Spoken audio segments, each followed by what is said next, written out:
Picture yourself standing in a brightly lit room, surrounded by mirrors. The walls are lined with reflective glass, slicing and dicing your image into 1,000 pieces, making you confront 1,000 versions of yourself. Suddenly, the light overhead dims, and the reflections take on a curious, deeper hue. You see a different side to yourself, unfamiliar and a little intimidating. Welcome to the dark side of motivation, the hidden aspect of ambition that often lurks in the shadows, unseen and unacknowledged. Let me invite you to a world of psychology where we often seek to understand why we do what we do, how we do it, and what it is that truly drives us. We talk a lot about motivation. It's the fuel that keeps our engines running. We laud it as this beautiful, unblemished force that leads us towards success. But there are times when this motivation veers off the beaten path and ushers us into the murky alleyways of our mind. Imagine motivation as a double-edged sword. Yes, it compels you to rise at the crack of dawn, to push against the boundaries of exhaustion, to relentlessly chase your dreams. But turn that blade around, and it's the same force that can drive you towards unhealthy competition, breed relentless self-criticism, and coax you into sacrificing your happiness at the altar of achievement. Do you recall the last time you ran a race, not to win, but simply to beat someone else? To prove something? That race, my friends, is a classic example of the dark side of motivation. The dark side isn't about inspiration, it's about desperation. It's not about the joy of the journey, but fear of failure. There's a term in psychology, introjected regulation, which refers to when we take external pressures and impose them on ourselves. It's like swallowing a ticking bomb and waiting for it to explode. The anxiety, the stress, the constant pressure to prove yourself, it's like a whirlpool pulling you down into deeper waters. The question is, how do you swim against this tide? The key lies in self-awareness. It's like turning on the flashlight in a dimly lit room. The shadows, the dark corners, they all become less daunting when you shine a light on them.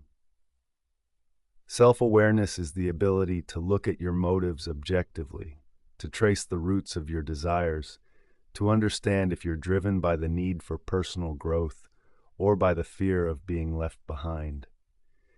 It's the difference between wanting to paint because it brings you joy, as opposed to wanting to paint because your neighbor just won an art competition.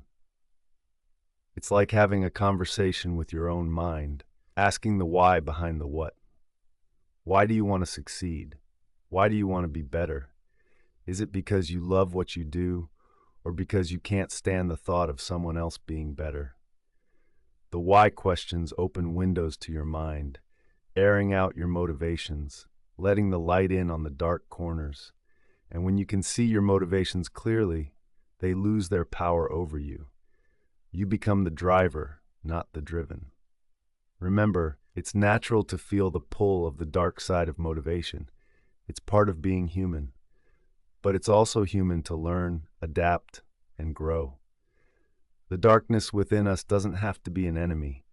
It can be a teacher, a guide, showing us what we need to work on, what we need to change. So the next time you find yourself running a race, ask yourself, why are you running? Are you running towards something you love or from something you fear? The answer to this question could be the first step towards understanding the unique, complex world of your motivations, illuminating the dark side that resides within each one of us. Embrace this understanding, learn from it, and use it to fuel a healthier, more self-aware form of motivation. Because only when we step into our own shadows can we truly appreciate the light within us. So, dear listener, as you switch off and sink into the silence that follows, ponder about your motivations, the light and the dark. Reflect on the races you're running, and remember, even the darkest of nights are conquered by the dawn. The journey through the shadows is but a path leading you towards a brighter self-understanding. It's your journey. You choose the path. Let's journey a little deeper into the shadowy realm of the dark side of motivation. Picture yourself as an explorer of human nature. where the terrain is not made of mountains and rivers, but of emotions, thoughts, and drives. As we delve more into this topic, let's clarify that it's not the motivation itself that is dark. Rather, it's the outcome of certain motivations that can induce negativity and harm. It's fascinating how our brain operates, isn't it? It's always seeking, be it safety, approval, power, or growth.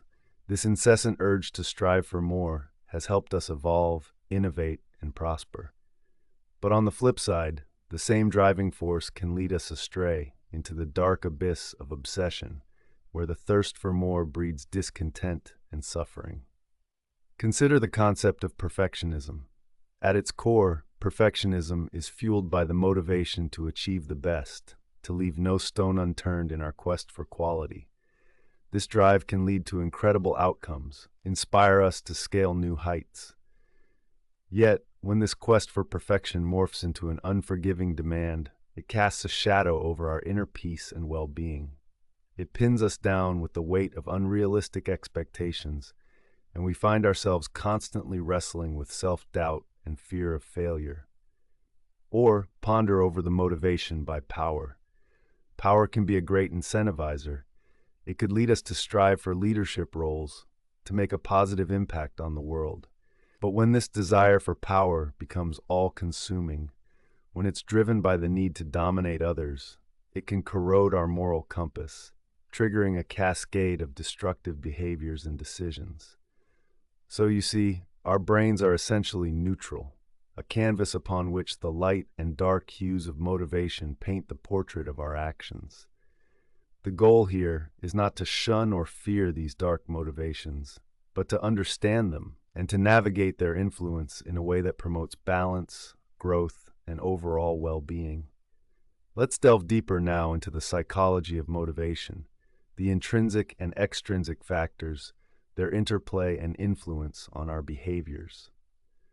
This exploration is not a journey of judgment. Instead, it is a voyage of understanding, of comprehending the myriad dance of shade and light within ourselves.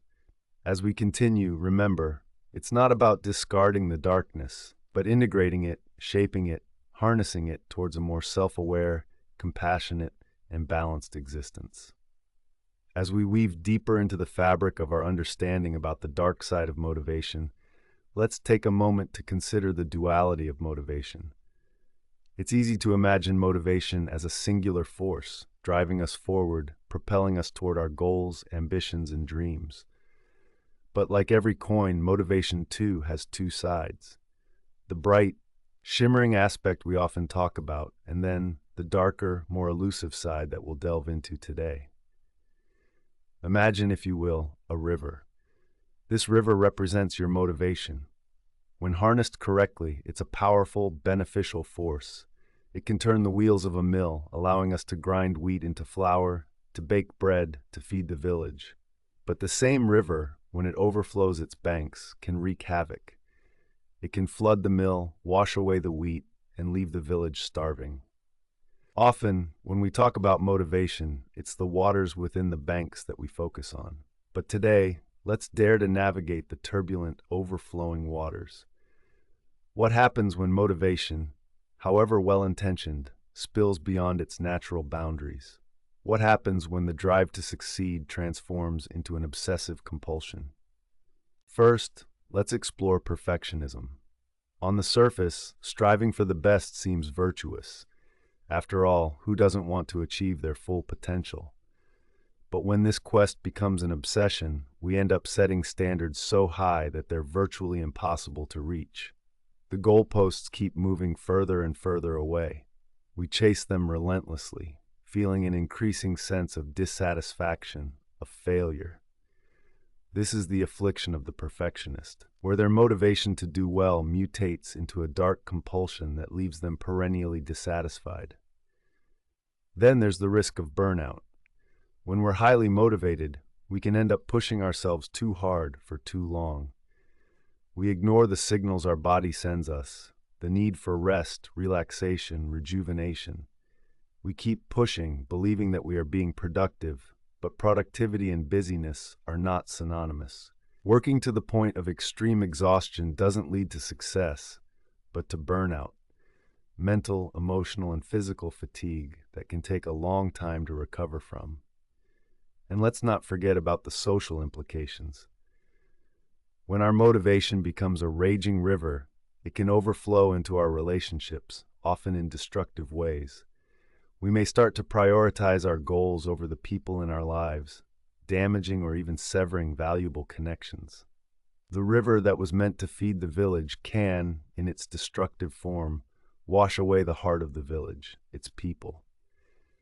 So we see that the river of motivation must be navigated carefully. It's a powerful force, capable of creating positive change and progress, but left unchecked, this same river can cause devastation. Recognizing and understanding the dark side of motivation is the first step towards harnessing its power effectively. Because, like all things in life, motivation too requires balance. It is when we learn to balance the push with the pause, aspiration with acceptance, striving with stillness, that we truly unleash the beneficial power of motivation.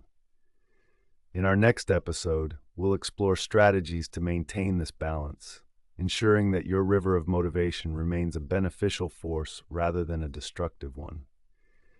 Until then, remember, it's not just about how hard you strive, but also about how well you thrive.